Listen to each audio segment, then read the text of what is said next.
All right, people, we are here at the final that many of us thought we would be at the beginning of the tournament. Carlos Alcaraz, Novak Djokovic. At the beginning, they were both chuckling about how they had more favorable draws than some other guys, and they have both made it to the final. This is my preview and prediction of this match and why I believe Carlos Alcaraz will win for his second Wimbledon title. We're going to break down what happened last year, what's different this year, why my prediction is what it is, and how they got to the final this year through Medvedev and Musetti. This is going to be an absolute blockbuster. This is the match that I think we all were expecting, and it's here. Let's get into it. This is the slice.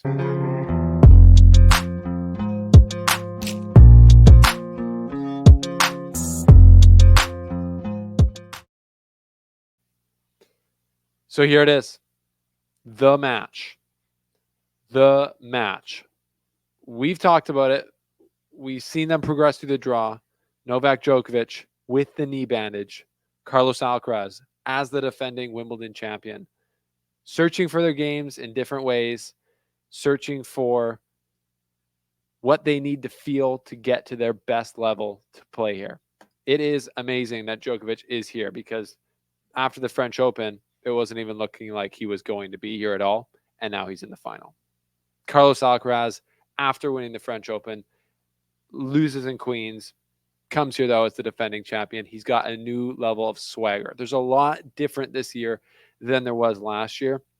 And I've just been sitting here for the last 2 hours pondering what I'm going to say, what is going to go into this. And there's so much that we have to talk about. So stay tuned to the end for my prediction and why I think this year is different than last year.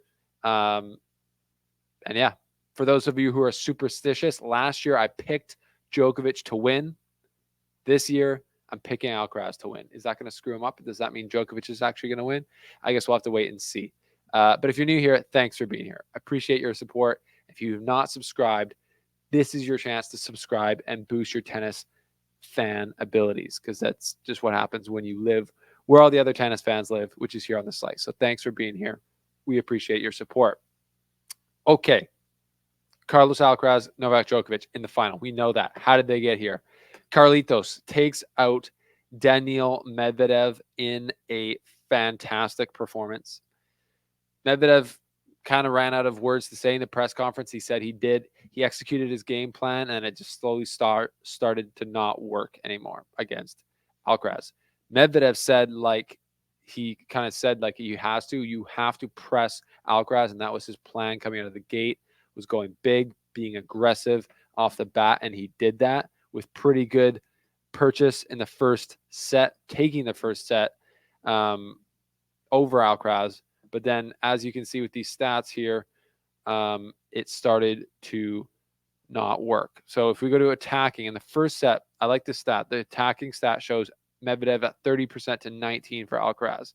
Medvedev was going big through the middle, pressing the pace, trying to bring it to Alcaraz, and he was able to do that. Into tiebreaker, it was still a close set, but he had 11 winners, only 8 unforced errors. Alcaraz was searching for it a little bit. Alcaraz had 8 break points, only converted 2. Medvedev converted both of his. Super tight first set, but Medvedev able to get the first set, which is pretty important for him, you had to feel like. And then into the second set, Alcaraz leveled the table as he started to be more aggressive, feel more comfortable, find his range. He really didn't have his range in the first set, but then he found it. And we talked about coming into this match how important the Medvedev serve was. As we said last year, Medvedev's first serve win percentage, his first serve win percentage, was 70%, and his first serves in was only 59%, and that got much better at the U.S. Open. And if we look here at the serving stats in general for Medvedev, first serve in was 69%, so better than last year. 10% better than last year, but he actually won less percentage of his first serve points. So he had a better serving performance, but was less rewarded for it. I think he played in general, his tactics in the match were better and his game style was better, and he probably played a better match in general. But a serving performance, it was there. But Alcaraz is so good that it doesn't mean that you're going to win if you serve great. You have to serve great to have a chance, like he did at the U.S. Open, and Alcaraz wasn't at his best there. Alcaraz played pretty good today, although Alcaraz did say in the press that he thought he played better against Tommy Paul. But Medvedev did what he could do on the surface. I feel like just Alcaraz is the more dynamic mover. He's the more aggressive player. And yeah, I think he's just the better player on the surface here. And what we said beforehand was the tactics are the tactics, but whoever comes out and plays better, serves better, is going to win this match. And Alcaraz ended up playing better. And in general for the match, won a higher percentage, 73% of his first serve points and 61% of his second serve points. So he was really able to dominate on his first serve over the entirety of, or on his serve over the entirety of the match. And that's what it's about on grass court tennis still. So that's another great tune-up for Alcaraz coming into the final, playing a super high-quality opponent in Medvedev. Now, Djokovic takes out Lorenzo Musetti in beautiful, beautiful style. So Djokovic, this was a 3-set match, obviously, 6-4, 7-6, 6-4, but it was close. It could have gone 4. It potentially could have gone 5. High quality match, I thought. There's a big key there here, though, that from a style and match format perspective, I don't think will help Djokovic going into the Alcaraz match. So, anyways, just what happened in this match was,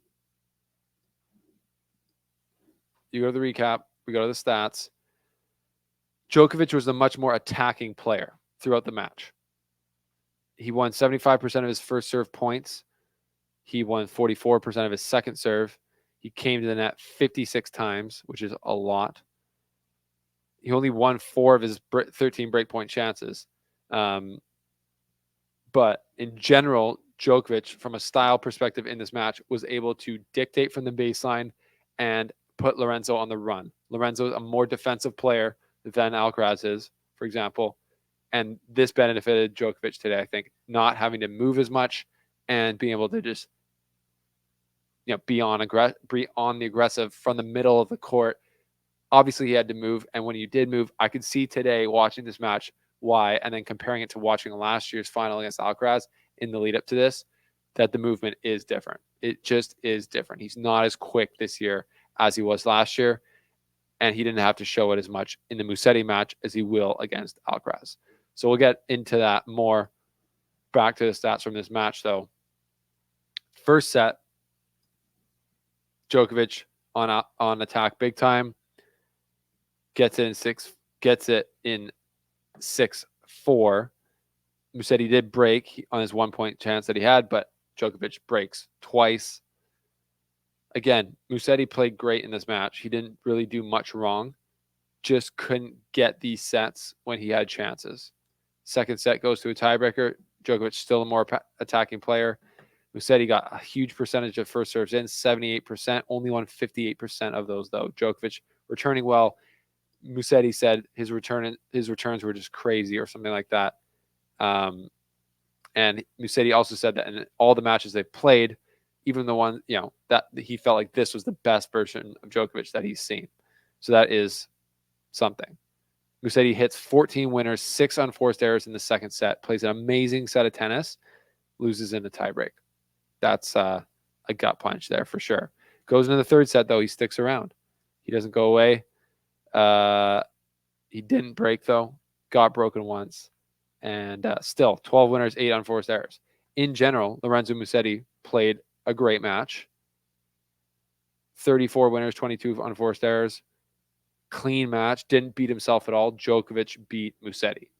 And in general, in these matches, I'm always going to lean towards the guy who's been there before. Djokovic has been there an insane amount. The crazy stat today is he's essentially gone to the final of 50% of the majors that he's participated in, which is just mind-blowing, beyond belief. Musetti's first time in a semifinal, he played a great match. The nerves didn't get to him. He played a great match. You just felt like maybe the belief wasn't there to get over the line. He hasn't beaten Djokovic in a major before. He's been really close and hasn't done it, so that plays in. But the stage is new. But seriously, Musetti, grass court player for life. He's going to do really well here, and it would not surprise me to see him win Wimbledon one day. So we'll see about that. Anyway, so Djokovic comes through Lorenzo Musetti to reach the final. Let's talk about the paths to the final. Time on court, important. I think Djokovic, and I'll pull it up here, has played about 5 hours less tennis than Alcaraz at this point. Sorry, 4 hours. About 4 hours less time on court than Alcaraz. He obviously had the walkover, and only one of his matches has gone past 3 hours, and it was barely. So he's had no physical matches yet, and he hasn't played anyone in the top 10. His toughest match was Musetti, and Musetti played great today, so this was his best test, but he still has not been tested as much as Alcaraz has. Alcaraz coming to the final, beats Medvedev in the semifinal. Obviously, he should have been the 4th seed, arguably, so that's right there. It's up there as tough of an opponent as you can have. And before that, Alcaraz played Tommy Paul, who's a very good, difficult grass court player. So Alcaraz has had more time on court, but he's 21 years old. He shouldn't be fatigued at all here. And I think his level has been brought up to the level that he needs to, so that when he comes out and plays Djokovic, he's been playing guys who are also at the top of the game, and it's not a shock. Conversely, Djokovic hasn't been playing guys who are right at the top. He has played Musetti, who played great and who's playing very well, but he hasn't played an aggressive player like Alcaraz in that sense, and he hasn't played someone like Medvedev, who's been there before and done it before, won a major. So is Djokovic going to kind of have like a cold plunge when it comes to the Alcaraz pop and power and aggression and attack that he will play? I think there's going to be a little element of that. Okay, before we get more deep into that, let's just talk about last year versus this year. Because we can talk about tactics all we want in this match going into it. Djokovic does what, he's won Wimbledon 7 times. He knows how to play here. He's got an amazing serve. He's got to serve well. He's got to control things as much as he can. But you just can't control Carlos Alcaraz no matter who you are. That's impossible. So he can't sit back either. He's got to be aggressive. How does he balance the aggression without missing too much? He's got to do it. I think he's just like Medvedev and just like we've seen Djokovic do in other times in the first set of Wimbledon last year, in Madrid, in other times they've played. He goes big and he'll go at him. He has to. Alcaraz has to serve well. He can't let Djokovic just crack tee off on returns all match long and expect to have success that way. He also can't kill himself. He can't spray shots for too long, because if he gets down 2 sets, it's, I love his 5-set chances, but I don't love it against Novak Djokovic. Alcaraz has got to play aggressive. He's got to move Djokovic. What's the big weakness for Djokovic right now? It's his movement. It's his knee. We don't know. He hasn't been tested like Alcaraz will test him. So Alcaraz has got to make him move without overdoing it with risk or going for it too much. So anyways, last year, what happened? Stats-wise, and then we're going to talk about big picture-wise. Stats-wise, what happened? Djokovic first serve in was 64%. Alcaraz 63. Pretty similar there. First serve win percentage, Djokovic 62, Alcaraz 70%. Better behind his first serve. Had a better first serving performance, you could say, than Novak Djokovic, or returning, however you want to look at it. Second serve percent win, Djokovic 56, Carlos Alcaraz 50. Break point saved, Djokovic 14 out of 19, Alcaraz 10 out of 15. Alcaraz saved or got a few more breakpoint looks. They both broke each other 5 times. So a super close match. So that's what I mean. It can be close. All these tactics can go out the window, and then it can come down to who plays better in the big moments. In the 5th set last year, Alcaraz came out and played better. Got the early break, consolidated it, held it. And then in the final game, hit only first serves, played it out huge, played amazing. So the stats. What are the stats? We're going to look at Alcaraz has got to hit this many percentage of first serve. No, they both got to play great, obviously, to win. They got to play great to win. But what's the bigger picture coming into this? Last year, Alcaraz was unproven at Wimbledon. He won Queens. That's different than Wimbledon. He didn't play Novak Djokovic. He won the U.S. Open the year before. That's different. He didn't play Novak Djokovic. He was supposed to win that. He won in the final over Casper Ruud. He was the favorite. He was not the favorite against Djokovic because the sites predicted him to lose. Djokovic, he had pressure. He was still going for the calendar slam at that point. And did the pressure get to him a little bit? There's that overhand backhand he dumped into the net when he could have rebroken in the fifth set. Very physical. That match was, if you go back and watch the highlights, Djokovic was all over the court, defending very quickly, sliding into shots, rolling, very physical. What's it going to be like this year? Alcaraz is proven this year. He won Wimbledon last year, beating this guy, Novak Djokovic, in the final in 5 sets. He then now has won Roland Garros in the last major, beating Sinner, beating Zverev. He's won 3 majors now. He had only won 1 coming into this last year. And he's won this tournament. He's the defending champion. So he's proven. Novak Djokovic, is he compromised? To me, he is. He's a little compromised. Just 3% makes a big difference in this type of matchup. So what's that going to look like when Alcaraz starts to turn the screws, starts to really pull you off the court over and over and over and over again?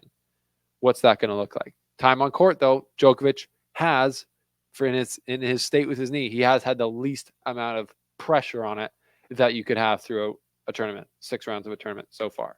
Alcaraz has been on court for more. I don't see him getting tired, though, so that doesn't really matter. Alcaraz, how is the power dynamics coming into this going to play? He's the defending champion. Does he feel pressure from that? Does he feel like he should win? He hasn't played as great as a front runner when he's been in the expectation to win stage as maybe he has as the challenger.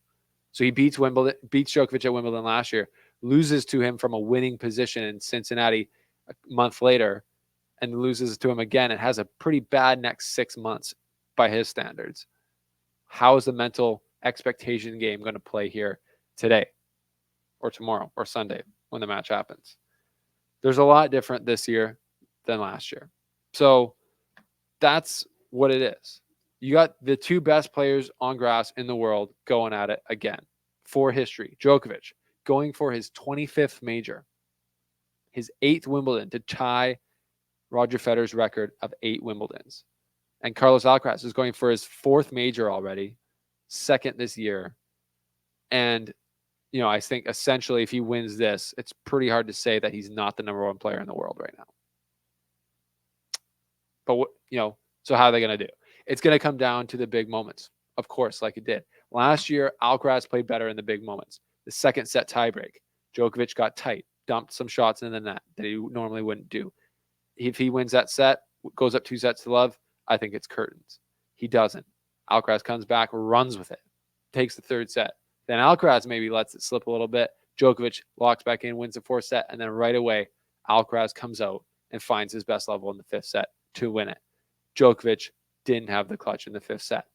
Is that going to be different this year? I don't know. The reason I'm leaning Alcaraz and predicting him to win is because of the physicality. I think he's going to turn the screws on Novak Djokovic and make a move, and we're going to see the dip in speed that Djokovic has be exposed a little bit. I think that for sure. I think that the confidence that Alcaraz has from winning last year, winning the French Open, I think he's forgotten about the period after the Wimbledon where he was kind of like Djokovic got in his head a bit, I think, by winning that Cincinnati match. I think that's over now. I think he's confident. And yeah, he's in one of those zones right now. He's like, if it goes to a 5th set, I'm winning. If I'm up against it, I'm winning. If I'm not playing good, I'm going to wake up.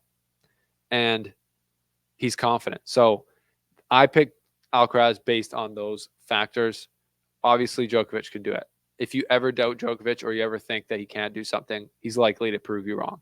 And I had the thought earlier, what does he need? Sometimes he has to do things to get himself going. We've seen that over and over.